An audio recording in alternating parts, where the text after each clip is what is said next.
మేము నేను నిన్న కాక మొన్న నారికి వచ్చింది అంత బాధ్యతలతో వచ్చి, అయ్యా నీ ఇలాకాలో నువ్వు పార్లమెంట్ సభ్యుడివి, మాకు ఇట్లా జరుగుతుందంటే తెల్లారే వస్తాపా అని చెప్పిన. తెల్లారే పోయినా నేను. తెల్లారి పోయే వరకు మంది లేరు. ఎందుకు మంది లేరని అడిగితే రాత్రి వచ్చిండ్రు వీళ్ళు, ఇంటింటి తిరిగిండ్రు, టెంట్ వేసుకొని బేరించి టెంట్ వేయకుండా చేసిండ్రు, కుర్చీలు వేసుకొని కుర్చీ లేకుండా చేసిండ్రు. మీరు కనుక పోతే మేము అంత చూస్తామని చెప్పిండ్రు. ఎంపీ ఎవడు గింపీ ఎవడు వాడేం పిలుస్తాడని చెప్పిండ్రు. అయ్యా మరి ఇట్లా అందుకని మేము భయభ్రాంతకు గురైనాము అని చెప్పింది.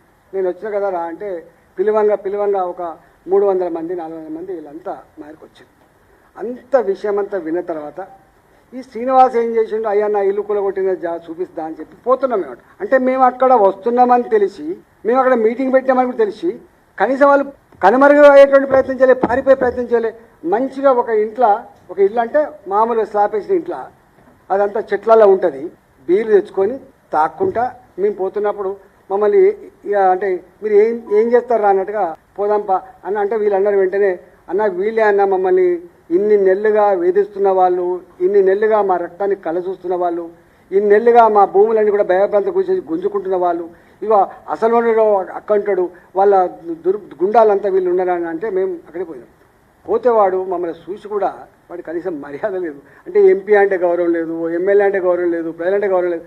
అంటే అప్పుడు మేము ఇదంతా జరిగింది.